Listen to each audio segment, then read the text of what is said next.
Hello everyone.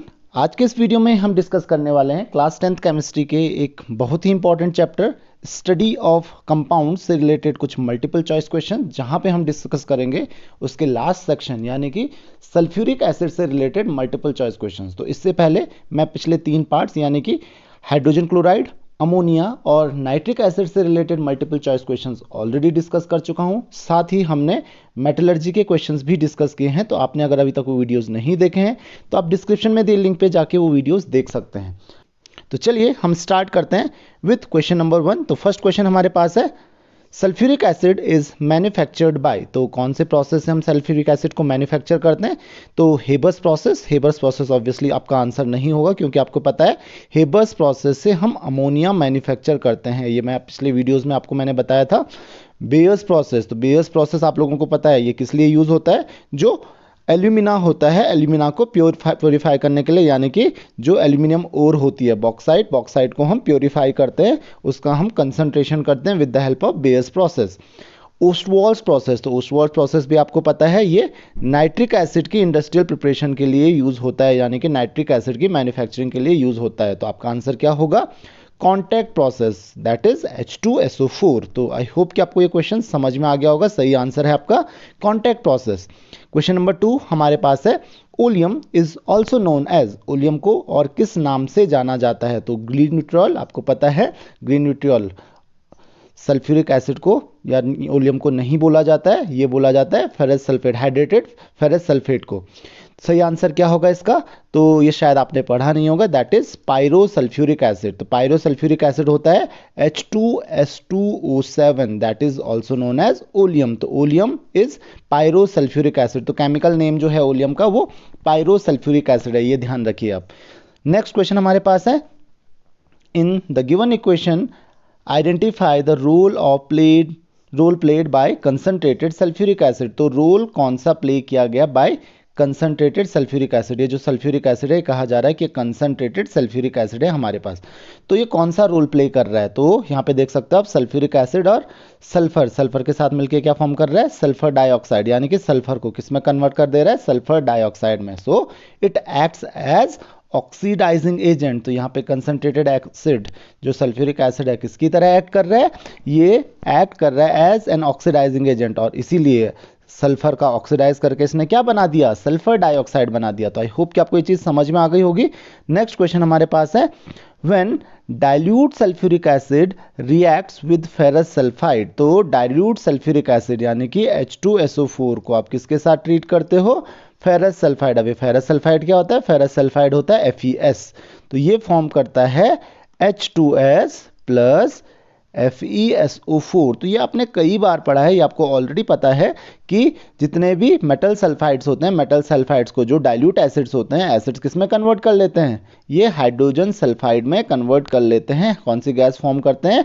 Hydrogen sulphide gas form करते हैं। So your answer will B hydrogen sulphide. तो I hope कि आपको ये चीज समझ में आ गई होगी। नेक्स्ट क्वेश्चन हमारे पास है when sulphuric acid is added to sodium carbonate brisk effervescence is produced which is due to. अभी ब्रिस्क एफरवेंस का मतलब क्या होता है? तो कई बार ये टर्म आती है। ब्रिस्क एफरवेंस कुछ नहीं होता है, ब्रिस्क एफरवेंस का मतलब होता है इवोल्यूशन ऑफ गैस। तो गैस इवॉल्व होती है ऑब्वियसली, तो उसको हम क्या कहते हैं? ब्रिस्क एफरवेंस भी टर्म यूज करते हैं हम उसके लिए। और इसका मतलब कोई गैस इवॉल्व होती है, और आपको यही पूछा जा रहा है कि कौन सी गैस इवॉल्व होती है। तो चलिए देखते हैं, तब तक आप गेस कीजिए, तब तक आप अपना आंसर बताइए। तो रिएक्शन क्या होती है? सल्फ्यूरिक एसिड को हम रिएक्ट करते हैं H2SO4 प्लस सोडियम कार्बोनेट यानी कि Na2CO3, और ये क्या फॉर्म करेगा? ये फॉर्म करेगा Na2SO4 यानी कि सोडियम सल्फेट प्लस H2O, और साथ में फॉर्म करेगा CO2 यानी कि कौन सी गैस? Carbon dioxide gas. और ये आपको मैं ऑलरेडी कई वीडियोस में बता चुका हूं कि कभी भी कोई भी एसिड जब किसी कार्बोनेट या बाइकार्बोनेट के साथ रिएक्ट करता है तो कौन सी गैस इवॉल्व होती है? कार्बन डाइऑक्साइड गैस इवॉल्व होती है। So answer will B carbon dioxide. तो आई होप कि आपको ये भी समझ में आ गया होगा। नेक्स्ट क्वेश्चन हमारे पास है when hot concentrated sulphuric acid is added to carbon. तो जब हॉट कंसंट्रेटेड सल्फ्यूरिक एसिड को हम कार्बन के साथ ऐड करते हैं तो it oxidises, it is oxidise to, it get oxidise to, क्या बनता है, तो कार्बन और हॉट कंसंट्रेटेड H2SO4 क्या बनाएगा, तो आपको पता है कार्बन जो होता है ये ऑक्सीडाइज हो जाता है और बनाता है, आप पता कीजिए, दैट इज कार्बन डाइऑक्साइड और साथ में फॉर्म करता है सल्फर डाइऑक्साइड और वाटर। तो क्या फॉर्म करता है ये, कार्बन डाइऑक्साइड फॉर्म करता है। तो इसका आप ध्यान रखोगे। तो आई होप कि आपको ये चीज़ भी समझ में आ गई होगी। तो इस तरीके से SO2 CO2 फॉर्म करता है। तो कौन सी गैस में कन्वर्ट होता है ये, कार्बन डाइऑक्साइड। अब आप बोलोगे यहाँ पे सल्फर डाइऑक्साइड भी तो है, लेकिन सल्फर डाइऑक्साइड में कार्बन नहीं ऑक्सीडाइज होता है। कार्बन किस में ऑक्सीडाइज होता है, कार्बन ऑक्सीडाइज होकर कार्बन डाइऑक्साइड फॉर्म करता है। वो तो सल्फ्यूरिक एसिड रिड्यूस होकर खुद, क्योंकि ऑक्सीडाइजिंग एजेंट है तो खुद ये रिड्यूस होकर सल्फर डाइऑक्साइड बनाएगा। तो कार्बन की बात की जा रही है कि कार्बन किस में ऑक्सीडाइज होता है, तो कार्बन ऑक्सीडाइज होकर कार्बन डाइऑक्साइड बनाता है। तो यहाँ पे कंफ्यूज मत होइए। So correct answer will B carbon dioxide, न कि sulphur dioxide. Sulphur dioxide oxidation की बात की जा रही है कि कार्बन का ऑक्सीडेशन होकर क्या बनता है, कार्बन डाइऑक्साइड। तो आई होप कि आपको ये चीज भी समझ में आ गई होगी। नेक्स्ट क्वेश्चन हमारे पास है, when dilute sulphuric acid reacts with calcium oxide the product formed is. तो ये बहुत ही ज्यादा आसान क्वेश्चन है। चलिए आपको हिंट दे देता हूं। सल्फ्यूरिक एसिड एक एसिड है और कैल्शियम ऑक्साइड, क्योंकि ये मेटल ऑक्साइड है, और आपको शायद पता होगा कि जो मेटल ऑक्साइड होते हैं ये होते हैं बेसेस, और मेटल ऑक्साइड्स क्योंकि बेसेस हैं, सल्फ्यूरिक एसिड एक एसिड है, तो बेस और एसिड मिलके क्या बनाते हैं, बेस और एसिड मिलके बनाते हैं सॉल्ट एंड वाटर, जो कि मैं अगेन कई वीडियोस में आपको बता चुका हूं। तो ये क्या फॉर्म करेगा, सॉल्ट, यानी कि कैल्शियम सल्फेट प्लस वाटर। तो आंसर होगा CaSO4 यानी कि calcium sulphate and water. So answer will B calcium sulphate. तो आई होप कि आपको ये चीज समझ में आ गई होगी। नेक्स्ट क्वेश्चन हमारे पास है, dilute sulphuric acid will produce a white precipitate when added to a solution of। तो सल्फ्यूरिक एसिड एक white precipitate बनाएगा किसके साथ, कॉपर नाइट्रेट के साथ। तो देखिए यहाँ पे सल्फ्यूरिक एसिड है, करेक्ट, सल्फ्यूरिक एसिड है और कॉपर नाइट्रेट है। तो कॉपर नाइट्रेट के साथ ज़्यादा से ज़्यादा क्या मिलके बना सकता हो, या ज़्यादा से ज़्यादा आयन एक्सचेंज कर सकते हैं, तो कॉपर सल्फेट और sulphuric nitrate means nitric acid बना सकता है। लेकिन यहाँ पे प्रॉब्लम क्या है, यहाँ पे क्या ये व्हाइट प्रेसिपिटेट देगा, नहीं, क्योंकि कॉपर नाइट्रेट और कॉपर सल्फेट दोनों सॉल्युबल होते हैं। जिंक नाइट्रेट होगा तो जिंक सल्फेट बनाएगा, और जिंक सल्फेट भी सॉल्युबल होता है, तो ये भी व्हाइट प्रेसिपिटेट नहीं देने वाला है। क्यों, क्योंकि ये सॉल्युबल होता है। भले ही जिंक सल्फेट जो सॉल्ट होता है उसका कलर व्हाइट होता है, लेकिन ये प्रेसिपिटेट नहीं बनाते, डिसॉल्व हो जाता है।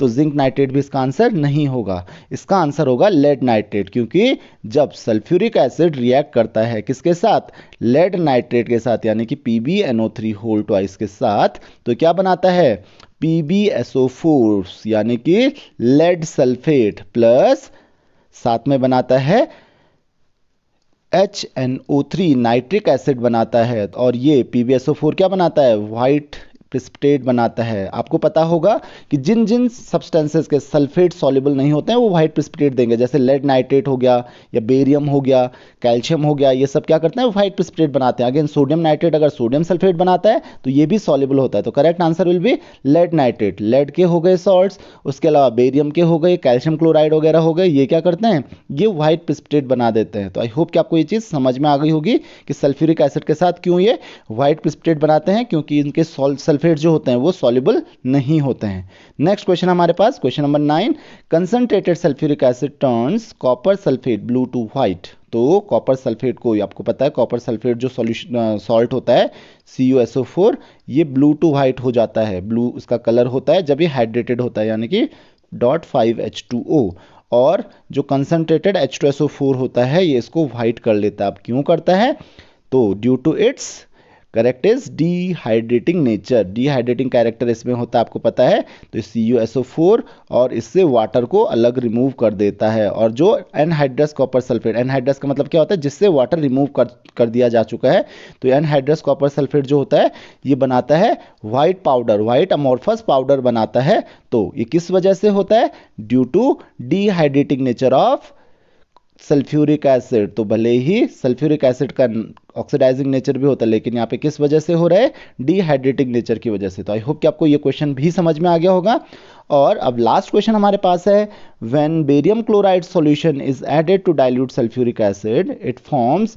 तो इसका आंसर अगर आपको ध्यान हो तो मैंने अभी थोड़ी देर पहले बताया है, तो आप अपना आंसर बताइए, मैं आपको रिएक्शन बताता हूं कि जब आप बेरियम क्लोराइड को यानी कि BaCl2 को रिएक्ट करते हो सल्फ्यूरिक एसिड के साथ H2SO4 के साथ, तो ये क्या बनाता है, ये बनाता है BaSO4 बेरियम सल्फेट। ये डबल डिकम्पोजिशन रिएक्शन यहाँ पे हो रही है और साथ में प्लस 2HCl। और बेरियम सल्फेट के बारे में मैंने एक चीज़ खास बताई आपको कि ये क्या करता है, ये इनसॉल्युबल होता है, और इनसॉल्युबल होता है तो ये बनाएगा एक वाइट प्रेसिपिटेट। इसीलिए बेरियम क्लोराइड सॉल्यूशन को सल्फ्यूरिक एसिड की डिटेक्शन के लिए भी हम यूज़ करते हैं, as a test for sulphuric acid भी हम बेरियम क्लोराइड सॉल्यूशन को यूज़ करते हैं। तो ये क्या बनाता है, वाइट प्रेसिपिटेट बनाता है। तो आई होप कि आपको ये क्वेश्चन भी समझ में आ गया होगा। So this is all in this video. अगर आपकी कोई भी क्वेरीज, कोई भी डाउट्स हैं तो आप मुझे कमेंट्स, फेसबुक, इंस्टाग्राम कहीं पर भी क्वेश्चंस पूछ सकते हैं। So see you in the next lecture. Thank you very much.